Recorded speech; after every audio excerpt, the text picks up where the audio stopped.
Yo, what's good, y'all? What's goody, yuddy, yuddy?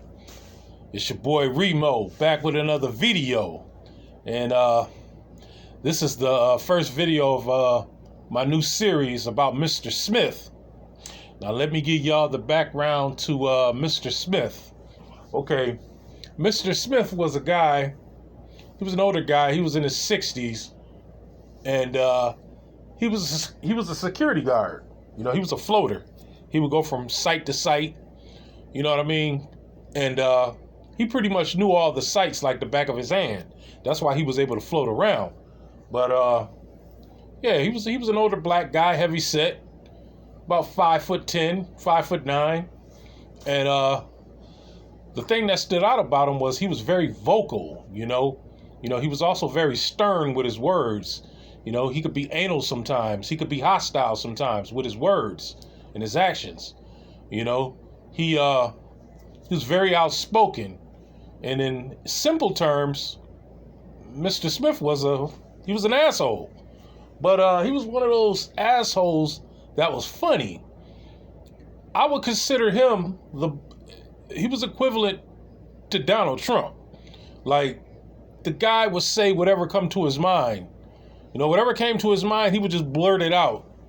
And it would be funny. Like, you know, it'll be whatever he would say. It would probably be disrespectful and funny at the same time. And I don't think he was intending to make it funny. You know, I think his intent was to be brutally honest with you, tell you the truth, and hurt your feelings. But it would be funny. Like, he would make you mad and laugh at the same time. I'm serious. This guy named Mr. Smith. I'm not gonna reveal his first name. You know, I'll be honest with you, I don't know if he's still alive. I hope he is. I know he retired about 10 years ago. And he was 65 then, the last time I talked to him. And if he's still alive, he probably would be in his mid-70s.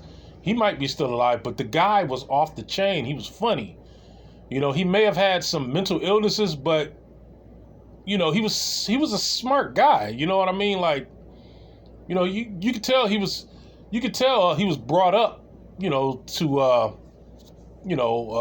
do well in school, because his vocabulary, he had an excellent vocabulary, and he was from Florida, but he didn't talk with an accent. You know, over the phone, you would think he was an older white man. You know, he was well spoken and outspoken, and he had a deep voice like this. And the funny thing about Mr. Smith, he would laugh before he gave you an answer about anything. Like, he'll be like, then he'll blurt out his answer or his reply, and it'll be disrespectful, brutally honest, and funny at the same time. For example, there was this older white lady who used to work at the front desk in the building that we all used to work in. It was me and like three other security guys working in this building. It was a huge building. And this white lady worked at the reception, and she was very, very nice. Everybody liked her. And you know, she was in the church. You know, she always had a Bible on her desk, and you know, she would address you, sir, ma'am. You know, she was just a nice lady. Nice lady. And you know, she would always address me as Mr.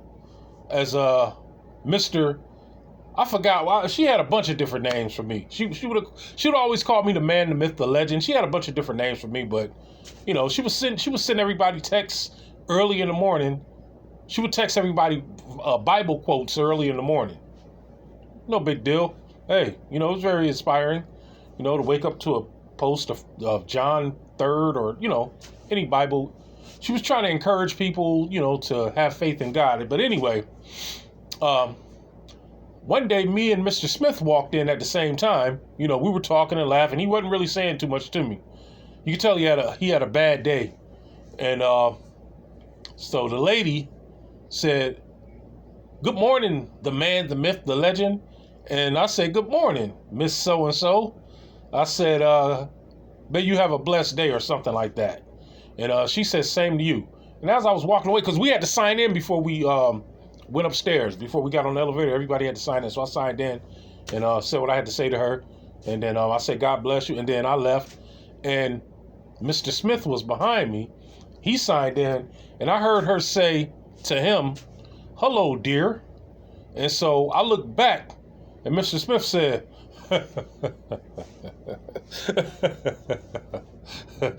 and she was looking at him like, what is he laughing at? He was like, so every black man you see, do you have to call him a deer?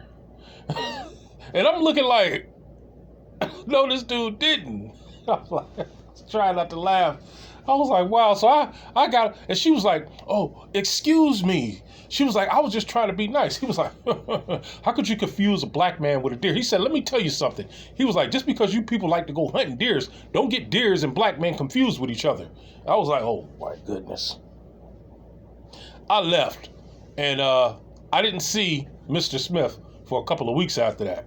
You know, but that lady, it messed up her whole attitude. Like, she wasn't the same after that. You know, she still was nice to me, but she wasn't nice to everybody. She was only nice to people she knew. You know, his one reaction messed up her whole internal. You know, it just broke her heart, man.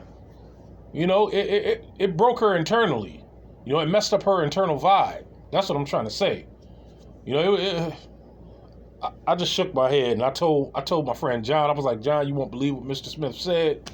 And then John fell out laughing. Everybody I told just fell out laughing. They thought it was the most funniest thing in the world. That's why I'm sharing it with y'all. Another time, Mr. Smith went off on somebody. Well, he didn't really go off. You know, he just was being brutally honest. This time, I was working in a high rise, and I was being trained on a 3 to 11 shift. I had to turn around and go to that building that I was just telling y'all about at 7 in the morning. So I figured I'll train 3 to 11, go home, get some sleep, get up, and go do my 7 to 3 shift. So the manager that was training me from 3 to 11, he was like, yeah, do you know Mr. Smith? I was like, yeah, I know Mr. Smith. He was like, well, he'll be relieving us tonight. And he was like, he's usually early. He was like, a lot of people doesn't like him, but he comes in early, he do his job. He was like, that's all I asked for. He was like, come in earlier or on time, do your job. I said, okay, all right, no problem. So 11 o'clock comes around. I'm like, yo, Mr. Smith ain't here. And so the manager was like, well, he better get here. Now, remind you, it was a blizzard that night. You know, it was like in February. And we got like, the snow was like waist high. You know, because I had a hard time getting there, but, you know, I did the best I can. But around 10:30 that night, it snowed even more. You know, so I was going to have to shovel myself out of that parking lot just to get home. That's how bad it started snowing. And I'm looking at the manager. His name is Jim. I'm looking at Jim like, yo, what's up with Mr. Smith? I mean, you know, it's almost 11:30, man. I got to get going. I got to go to work tomorrow. I got to pull a 7 to 3. He was like, now, what he should have did, he should have told me to leave and go home, because that's not my responsibility. It's his responsibility. You know, he's the manager. That's his site. I was only being trained. But what he wanted me to do was stay and work 11 to 7 if Mr. Smith didn't show up. And I said, no, I'm not doing that. I'm not about to work 24 hours straight. Nah, I need my sleep, man. So I told him, no, I can't stay. If Mr. Smith don't come, no, I can't stay. So, I said, why don't you call him? I said, you got a cell phone number? He was like, yeah. So he called him, and he had Mr. Smith on the cell phone. He was like, Mr. Smith. He was like, you're supposed to be here at 11 o'clock. He was like, oh, really? And then Jim was like, yes, really. He had him on speakerphone, and I'm listening. And he was like, well, you know, I'm per diem. He was like, I don't technically have to be there. And he was like, but if you need me any other time, you know, let me know ahead of time, and I'll be there promptly. And then he was like, Jim was like, we discussed this a couple days ago. He said, but you never confirmed it. He was like, your handshake and your word is good enough. He was like, this is security. He was like, if you say you're gonna work at a certain site at a certain time, you need to be there on time. And then Mr. Smith was like, He was like, you do know it's a blizzard outside, right? And then Jim was like, yeah, I understand that. He was like, but we got here. He was like, everybody else got here on time. Why can't you? He was like, like I just told you. He was like, I'm per diem. He was like, you didn't tell me a day ahead of time to come in. He was like, well, the time when we talked, that was almost 3 weeks ago. He said, you think I'm going to be able to remember that? He was like, it wasn't set in stone. He said it wasn't etched in stone.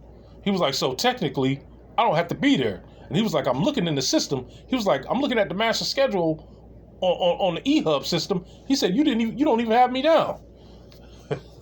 And so Mr. Smith was like, well, what did he say? He said it's 11:30.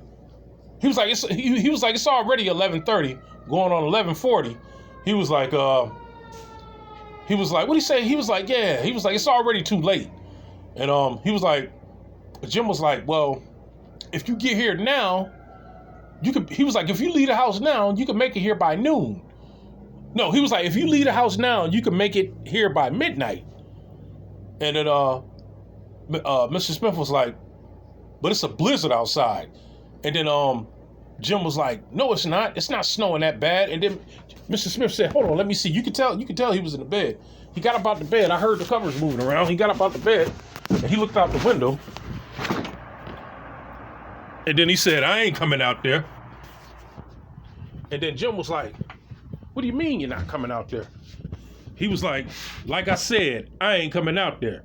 He said, because by the time I shoveled and brushed the snow off my car and let my car warm up, he was like, half the shift would be over with.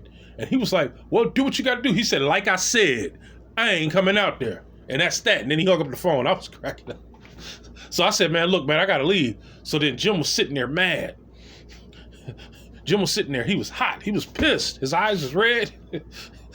He looked at me and said, you're not going to stay either. I said, no, man, I told you I got to go to work tomorrow. I said, I'm not working 24 hours for nobody. I'm not pulling a 24-hour shift. Never have, never will. Y'all don't pay enough.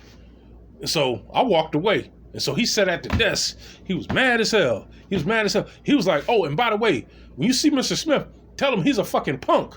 So I told him. The next time I saw Mr. Smith, I was like, yeah, Jim said because you didn't come in that night that you was a fucking punk.